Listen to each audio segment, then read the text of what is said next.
Voilà. Qui veut pour moi?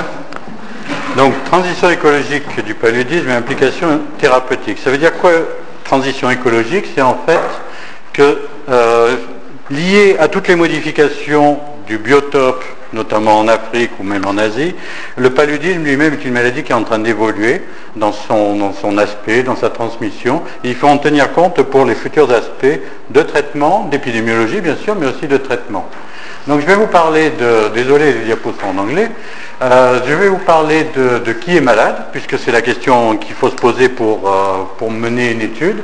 Et après je vais vous parler, d'après ça, d'un certain nombre de points sur lesquels, les nouveaux points sur lesquels on peut travailler pour le traitement du paludisme, puisqu'on a des médicaments qui marchent bien sur le parasite, mais est-ce qu'on ne peut pas aller plus loin en termes de prévention, notamment des accès graves, tout ceci étant plutôt lié aux accès graves. Donc c'est de ça que je vais vous parler après par rapport à cette transition. Donc qui est malade?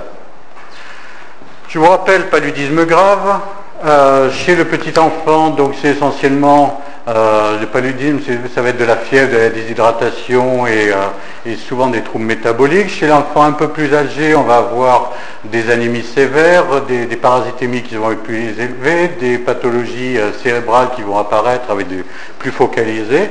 Et chez l'adulte, on va également avoir des paludismes graves avec des troubles respiratoires, des troubles rénaux, également du paludisme cérébral. Donc, qu'est-ce qui se passe en termes de transition écologique? Première diapo, première transition écologique qui se passe, c'est l'urbanisation. Qu'est-ce qui se passe? Ça, c'est donc les courbes démographiques et de courbes de pourcentage de population urbaine prévues sur les différents continents. Il est prévu qu'en 2030, plus de la moitié de la population de tout le continent africain sera urbaine. Donc les villages, le paludisme des villages, etc., ça existera encore, mais le contexte urbain sera également très important. Deuxième point par rapport à cette urbanisation, c'est qu'en fait, quand ça c'était une donnée très globale, voilà des données plus précises sur l'urbanisation actuellement. Et en fait, qu'est-ce qu'on s'aperçoit? C'est que dans les zones de peuplement, il y a des points qui sont déjà extrêmement urbanisés, avec donc en rouge les zones à 100% d'urbanisation, et on voit en fait qu'il y a déjà des focalisations de la population qui va donc entraîner une modification de la maladie paludisme, de son aspect. Si on prend l'exemple du Sénégal, puisque j'ai passé 7 ans au Sénégal avant d'être en Australie, si on regarde le Sénégal, en fait avec une population de 20 millions d'habitants, 4 millions d'habitants habitent dans un rayon de 80 km², de 80 km à peu près aux alentours de Dakar, 70-80 km. Dans cette zone-là, 4 millions d'habitants. C'est-à-dire un tiers de la population en fait va être regroupée ici à la pointe du Sénégal. Tout le reste étant beaucoup plus vide. Donc en fait, il y a déjà une urbanisation très importante qui a un impact sur la transmission. Deuxième point important, c'est la saisonnalité et les aspects de sécheresse. Si on regarde les aspects de saisonnalité de la transmission, là c'est le premier mois de saison de transmission et là les derniers mois. Et en fait, on s'aperçoit qu'il y a énormément, toute une partie de l'Afrique qui est en zone de transmission saisonnière. Zone de transmission saisonnière, on s'aperçoit de quoi? Que les accès, la courbe des accès suit bien entendu la saison des pluies et que les accès graves sont évidemment dans la saison des pluies, mais souvent en fin de saison des pluies. Donc il y a également une saisonnalité de la gravité de la maladie. Et plus la pluviométrie diminue, plus en fait cette saisonnalité est importante et focalisation des accès graves. Troisième point, c'est si on résume tous ces aspects-là et qu'on regarde une carte de stratification du paludisme, ça c'est le projet MARA, on s'aperçoit en fait que même sur une zone comme le paludisme, les projections épidémiologiques, écologiques du risque paludisme sont en fait sur cette zone-là extrêmement variables, avec des zones qui vont être à l'est de transmission beaucoup plus forte et des zones au nord avec pratiquement très peu de transmission, et donc comme je l'ai dit ici, une zone urbaine avec une transmission qui est faible. Troisième point qui induit une transition écologique, ce sont les stratégies de lutte elles-mêmes. Si on regarde ici le nombre de pays qui sont en train d'adopter les ACT, les combinaisons à base d'artésunate, on a en fait pratiquement déjà la moitié des pays, plus de la moitié des pays du continent africain qui ont fait cette transition et qui vont donc avoir une stratégie de traitement qui va être différente, donc qui va impliquer une diminution de la transmission. Également pareil, si on regarde au niveau de la couverture en moustiquaire imprégné, on s'aperçoit que l'utilisation est en train d'augmenter avec l'argent qui est utilisé pour ça actuellement. Et donc en fait, ces modifications de la stratégie impliquent également une modification de la transmission, donc une transition du paludisme, avec ici, si on regarde les courbes au niveau du Kenya des prévalences d'accès-palustre, une diminution progressive, et également donc un autre exemple au Swaziland, avec une diminution de la transmission. Donc tout ça sont des facteurs qui font que la transmission va diminuer. Or, qu'est-ce qui se passe quand la transmission diminue? En fait, on observe un décalage des accès, non pas une diminution globale du nombre d'accès que va faire quelqu'un, mais un décalage du nombre d'accès avec l'âge, et ce qui fait que le nombre global d'accès va être à peu près le même. Ici, si on regarde toutes les courbes qui sont publiées, que ce soit de Madagascar jusqu'au Sénégal, on a, au fur et à mesure que la transmission, que la hauteur des pics correspondant à la prévalence diminue, en fait, on a un glissement vers les âges de plus en plus élevés. Alors, qu'est-ce qui se passe dans une zone qui est très urbanisée? En fait, ce qu'on s'aperçoit, c'est que non seulement il y a un glissement vers les enfants plus âgés, mais il y a actuellement un glissement vers les adultes. Et donc, en fait, si on regarde pour des prévalences, si on regarde dans les consultations, là, ce sont les mois de saison dans un très gros dispensaire de Dakar qui fait du diagnostic avec des lames, donc avec une certitude de diagnostic avant de traiter, on s'aperçoit qu'en fait, la plus grande part des accès palustres va être chez les plus de 15 ans. Plus de la moitié des accès palustres enregistrés et déclarés ne sont plus chez les enfants, mais chez les adultes jeunes et les adultes. Donc les buildings blancs ici. Et les accès graves, qui se focalisent d'ailleurs en deuxième partie de saison des pluies, vont être essentiellement sur les adultes. Donc, décalage vers des nouveaux groupes à risque qui sont les jeunes adultes et les adultes.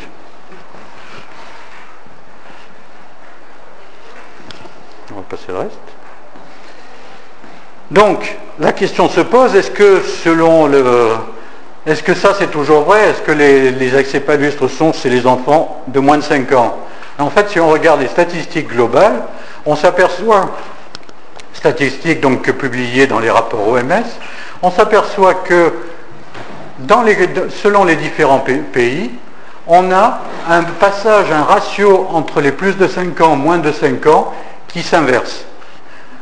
En Afrique centrale, où la transmission est encore importante, on a à peu près la moitié-moitié, ça donne un ratio de 1. Afrique de l'Ouest, on est déjà à 2 pour 1, c'est-à-dire qu'il y a plus de personnes au-delà de 5 ans qui font des accès qu'en dessous de 5 ans. Donc en fait, il y a un shift de la transmission et de la pathologie sur les plus âgés. Et en Afrique de l'Est, on est encore à intermédiaire.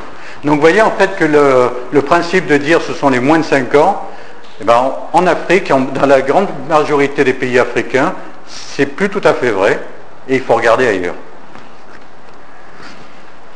Alors qu'est-ce qui se passe quand on regarde justement les hospitalisés qui font de l'accès grave?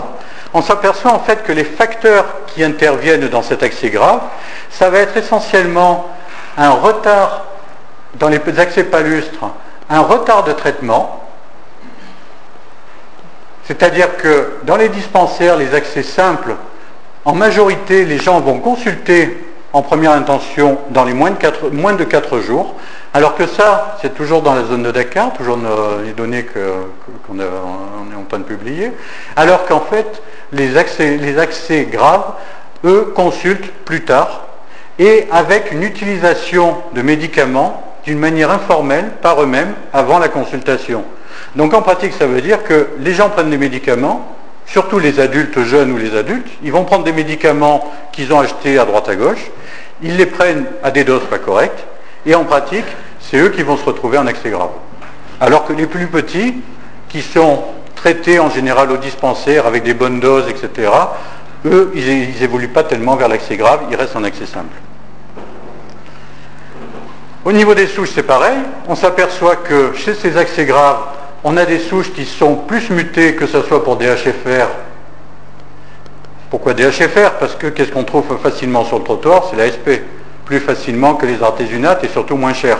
Donc les adultes, ils vont plutôt prendre un traitement SP en une seule prise. Le problème, c'est que ça ne marche plus très bien et que ça sélectionne les souches. Donc maintenant, on se retrouve avec des souches qui sont plus mutées dans les accès graves que dans les accès simples. PFCRT, c'est pareil, mais là, il se trouve que dans la zone de Dakar, pratiquement toutes les souches sont mutées en PFCRT. Et en termes de polymorphisme, là aussi, on s'aperçoit que dans les accès palustres graves, en fait, les gens sont polyinfectés. Donc, en fait, ce qui est un signe qu'ils ont sans doute soit eu plus de piqûres, soit qu'ils ont laissé évoluer la maladie. Donc, le problème, c'est que, en fait, on va se retrouver, on a un bon traitement, on a des traitements qui marchent, mais on a quand même de plus en plus de cas graves, et chez des sujets qui ne sont pas forcément les mêmes, avec des retards de traitement, etc. Donc, comment, tout en utilisant les artésunates ou la quinine, améliorer cette survie des patients et cet aspect grave par rapport à l'aspect pas grave. Donc, ça va être le deuxième aspect de ma présentation, qui est quelques pistes sur comment faire des co-traitements à l'avenir par rapport au paludisme grave. Donc, qu'est-ce qui se passe en fait en termes de pathologie? Ça, c'était la semaine dernière, je crois, où on vous a parlé de pathologie. La pathologie, en fait, peut être soit directe par le pathogène lui-même, c'est donc une pathologie liée à l'infection, et ça va être traité par le médicament qui tue le pathogène, donc les artésunates, soit une pathologie indirecte, où en fait le pathogène va stimuler une réponse de l'hôte qui va induire elle-même la pathologie. C'est de l'immunopathologie, et là le traitement sur le pathogène, il ne sert à rien. Et c'est ça le problème du paludisme grave. C'est que même si on traite le parasite, une fois qu'il est enclenché, il y a un phénomène immunopathologique qui fait qu'en fait, les gens vont continuer et vont même mourir, mais ils vont mourir guéris, c'est-à-dire qu'on leur a traité les parasites, mais ils meurent quand même. Donc, l'intérêt, c'est d'aller maintenant vers des traitements additifs. Donc, quelques exemples de pathologie, de mécanismes physiopathologiques qu'on peut éventuellement essayer de prendre en charge. Alors, les premiers exemples traités, premiers exemples qui ont été mis en évidence, c'est par rapport à la séquestration et au TNF. Qu'est-ce qui se passe en fait dans le paludisme grave? Donc, ce matin on a parlé de séquestration. Donc, voilà ce que c'est la séquestration. Voilà, ça c'est des vaisseaux qui sont complètement bloqués par des globules rouges parasités. Ici aussi, tout ça c'est des coupes de cerveau, c'est des données essentiellement du Malawi.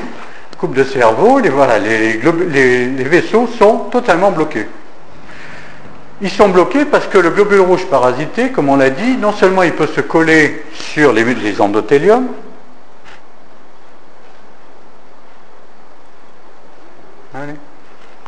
non seulement ils peuvent se coller sur les endothéliums, mais en plus ils peuvent former des rosettes en accrochant des globules rouges sains. Et ça, c'est à cause de toute une série de molécules, du type PFMP1, Rifine, etc., qui sont des adhésines et qui vont se coller notamment sur les cellules endothéliales.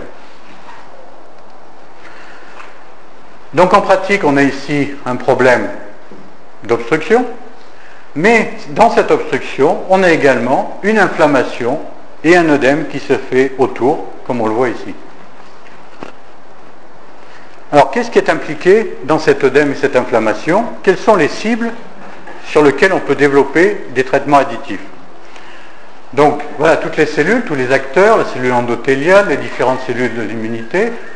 Sur quoi le parasite va-t-il agir? Comme je vous le disais, les premières études qui ont été faites, c'était sur le TNF et les plaquettes. Le TNF, Tumor Necrosis Factor. Les premiers, en fait, le TNF est impliqué dans toute une série de maladies avec lésions vasculaires, que ce soit le choc septique, les atteintes pulmonaires, etc. Et en fait, on s'est aperçu que c'était le TNF qui provoquait une réaction au niveau des endothéliums et une réaction inflammatoire, avec donc des idées d'utiliser des anti-TNF. Si on reprend des modèles souris, si on injecte du TNF, eh bien effectivement, on reproduit, ou si on injecte donc des cytokines, on s'aperçoit qu'on reproduit exactement la même pathologie, et donc sur le modèle souris, on peut travailler d'une manière plus libre pour tester des molécules. Le TNF, en fait, on a montré qu'il agissait non seulement comme inflammation, dans l'inflammation, mais également sur les molécules d'adhésion des cellules endothéliales, et donc qui favorise l'adhésion des globules rouges parasités sur les endothéliums, notamment en augmentant les AEK-, et donc qui va permettre la fixation des monocytes, des globules rouges parasités et des plaquettes. Alors les plaquettes, qu'est-ce que ça donne? Voilà, ça c'est une fibrose pulmonaire avec des espaces qui sont remplis de plaquettes ici en microscopie électronique. Les plaquettes normales, elles sont faites pour faire un agrégat pour bloquer une lésion vasculaire. Mais quand on a commencé à étudier les plaquettes, on s'est aperçu qu'en fait, lorsqu'on utilisait des anticorps anti-plaquettes, on arrivait à inhiber la pathologie. Voilà ce que ça donne. Ici, donc, une cellule endothéliale en vert, et puis on voit les plaquettes qui sont collées sur la cellule endothéliale quand elle a été activée par du TNF. Et en fait, voilà, des exemples de, quand je vous disais que les plaquettes intervenaient, les plaquettes, non seulement elles interviennent directement en provoquant des lésions, parce qu'elles se collent à l'endothélium et elles libèrent leurs produits dans l'endothélium, mais en plus, elles vont jouer le rôle de pont entre le globule rouge parasité et l'endothélium qui est ici. Vous voyez, ces petites choses, là, c'est les plaquettes. Là, on voit des globules rouges parasités en bleu ici, et les plaquettes qui sont marquées en vert autour. Donc, elles servent de pont, et elles servent de pont également entre les globules rouges parasités, entre eux, pour faire des gros agrégats. Voilà, les globules rouges parasités et les petites plaquettes qui servent de pontage entre les. Donc, en fait, tout ce qui va être stratégie pour limiter le TNF et limiter l'activation des plaquettes va être utile. Et donc, on travaille, effectivement, il y a des équipes qui travaillent sur tout ce qui est anti-agrégation plaquettaire, etc., pour essayer de faire des co-traitements pour le paludisme grave. Deuxième exemple, c'est l'histamine. Pourquoi l'histamine? Parce qu'en fait, dans la majeure partie des lésions liées au paludisme cérébral, comme dans d'autres pathologies, comme la dengue, comme les atteintes cardiaques, etc., on a un œdème. Et l'œdème, en fait, c'est quoi? C'est du liquide qui passe, là on a des cellules endothéliales qui sont censées être jointives, et en fait, quand il y a un pathogène, on va avoir une stimulation des cellules endothéliales qui vont se rétracter et qui vont ouvrir des espaces au milieu, et le liquide va pouvoir passer et faire un œdème périvasculaire. Et en fait, la majeure partie de ces aspects œdème et de ces pathologies peut être produit par l'histamine. Et ici, on a l'aspect de dilatation. Vous voyez, là, c'est dilaté par rapport ici, qui correspond à des capillaires où il y a eu de l'injection d'histamine. Donc, dilatation et passage de liquide, œdème. Donc, l'idée, c'est de limiter l'œdème périvasculaire dans le paludisme grave en travaillant sur l'histamine. Quand je vous disais qu'en fait, l'histamine provoquait des rétractions, ça c'est une publi pas très récente, mais c'est la première publi qui montrait rétraction même au niveau du noyau de la cellule endothéliale qui ouvre ici une ouverture entre deux cellules endothéliales et l'eau va pouvoir passer au niveau de ces ouvertures. Donc l'idée c'est de se poser la question, qu'est-ce qui va libérer de l'histamine pendant le paludisme grave? Est-ce qu'il y en a beaucoup? Et qu'est-ce qui peut moduler à ce moment-là la perméabilité vasculaire par rapport à l'histamine? Donc les facteurs qui vont agir sur la libération de l'histamine, elle est essentiellement contenue dans les plaquettes, un peu dans les neutrophiles et beaucoup dans les basophiles. Et elle est libérée soit d'une manière spécifique, c'est-à-dire antigène spécifique avec des IgE, soit directement par ce qu'on appelle HRF, Histamine Releasing Factor, donc qui sont également des TCTP, qui activent le basophile et qui font libérer l'histamine. Et l'histamine va agir sur au moins 5 types de récepteurs, il y en a peut-être d'autres, mais qui vont agir sur la perméabilité vasculaire et donc provoquer un œdème périvasculaire.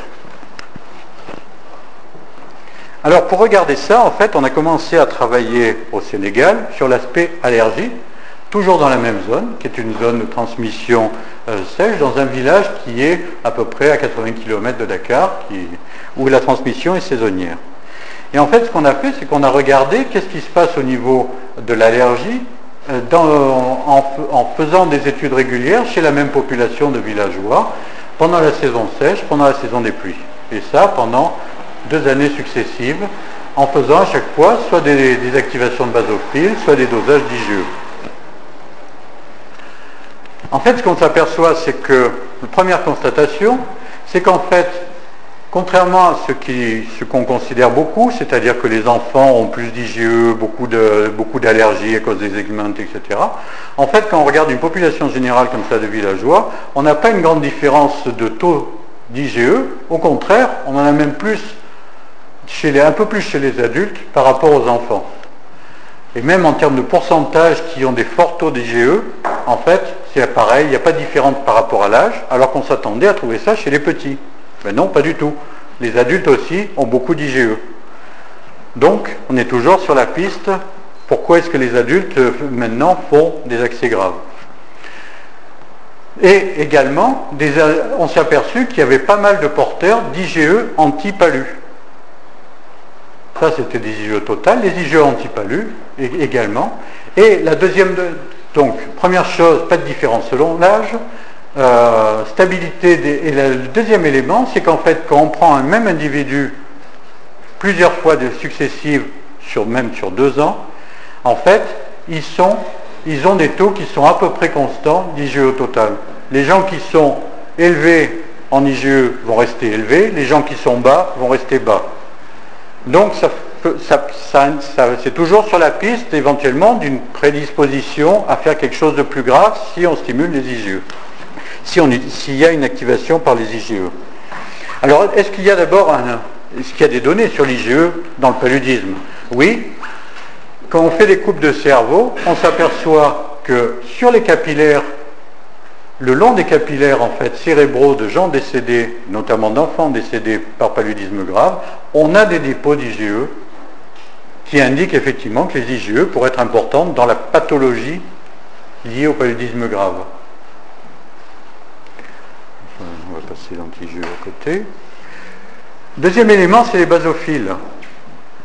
Alors, les basophiles, l'activation des basophiles, on la regarde soit en mettant des antigènes globaux qui font les classiques des allergologues, tout ce qui est acarien, etc., soit des antigènes du paludisme. Donc, en résumé de cette histoire-là, c'est que les gens, en fait, dans le village, ils ont une réactivité qui ne varie pas énormément en fonction de l'âge par rapport aux antigènes classiques. Et par contre, en pratique, là encore, ceux qui ont une réactivité aux antigènes du paludisme sont encore les plus âgés, contrairement à ceux qu'on pouvait s'attendre. Alors, comment on peut...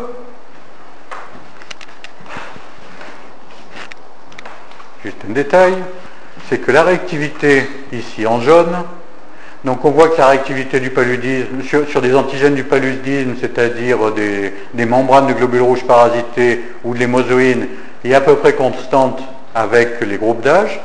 Par contre, là, ce qui monte beaucoup, c'est la réactivité aux glandes salivaires de moustiques. Rick Paul nous était à l'époque à Dakar, et nous a préparé quelques milliers de glandes salivaires pour qu'on puisse faire nos basotests avec ces extraits de glandes salivaires qu'on a préparés. Donc, on est sur une piste en fait qui indiquerait que les moustiques eux-mêmes peuvent activer le système allergique des villageois. Et effectivement, ça c'est un travail dans le même cadre de projet donc, que Christian Demeur, qui lui est à Paris, a travaillé chez la souris et a montré en fait dans un joli papier que l'injection, la piqûre d'anophèle chez la souris provoque une libération très importante d'histamine et un petit hématome sous-cutané qu'on ne voyait même pas en fait en regardant la peau de la souris. Et donc effectivement, qu'il y a une activation très importante par la salive de moustique du système allergique. Alors, a priori donc l'histoire, on en est où? On en est à un système allergique qui va être stimulé par les simples piqûres de moustiques, une réactivité donc qui est assez importante chez les villageois, et donc potentiellement libération d'histamine, non seulement soit par rapport aux piqûres, mais éventuellement par rapport aux parasites. Et on va le voir un peu plus loin. Alors comment on étudie ça? Comment on peut étudier l'effet de l'histamine sur les cellules endothéliales? On a des systèmes maintenant in vitro, où en fait on fait dans des petites cupules, on peut faire pousser des cellules endothéliales. Ici ce sont des cellules endothéliales de cerveau humain, qu'on fait pousser pour faire des jonctions, et on va mesurer la résistivité de la monocouche pour voir si elle s'ouvre ou pas. On fait pousser les cellules, donc ça c'est la résistivité qui monte au fur et à mesure que les cellules deviennent confluentes et qu'elles se ferment entre elles. Et donc là, une fois qu'on a ça, on va